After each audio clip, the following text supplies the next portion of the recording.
We see a 15-second video where my client says, let me film you. And they say, oh, no, you're not gonna need this. Smack. I wanted to take a few minutes to talk about somebody very special and near and dear to my heart, one of our former clients named Kevin.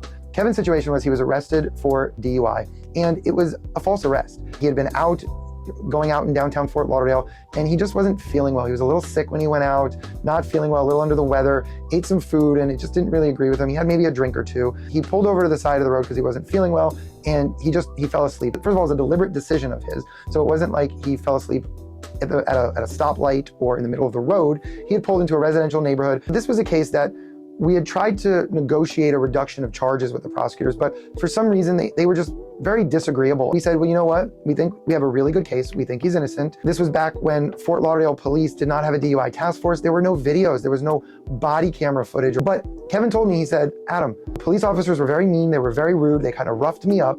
And I actually tried with my iPhone to take a video of them to get it on camera, and they kind of brushed me aside and just turned everything off. But I have something. So I said, well, let me see what you have. It's about a 15-second video of him trying to film the police, and the police really just smacking it out of his hand and kind of throwing it and turning it off. So I said, well, that's really good for us, because why wouldn't the police want us and the jury to see what really happened that day? I talked to the prosecutors about this. I showed them the video, and they didn't care. They really had it out for him for no reason. He was never been arrested before, a good person, college graduate, hardworking, in his late 20s, early 30s. So we went ahead, we went to trial. It was fun.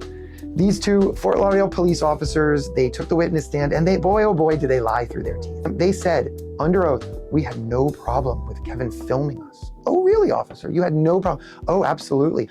Now, he couldn't shove it in our face, but we would have no problem with him filming. And as a matter of fact, we would have even let him put the camera on the hood of his car to film, so long as it was not distracting to our criminal investigation. I said, well, then that's amazing, officer. So we played the video, and lo and behold, we see a 15-second video where... Step out the car, sir. Don't grab me, please.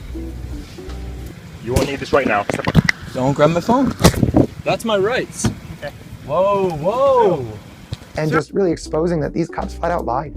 And when confronted with their lies, they doubled and tripled down. The jury, it took them 5 minutes to deliberate. So it was an amazing win, because I was able to represent a good person who should never have been put in that position, who probably should have had reduced charges to begin with. Prosecutors were disagreeable, cops were disagreeable, and you know what? Justice prevailed. So that's only one story. We have 2,999 more to go. Not gonna go through everybody, but as I sit back and reflect upon the 3,000 people that we've helped achieve their best future, that is somebody, Kevin, is near and dear to my heart.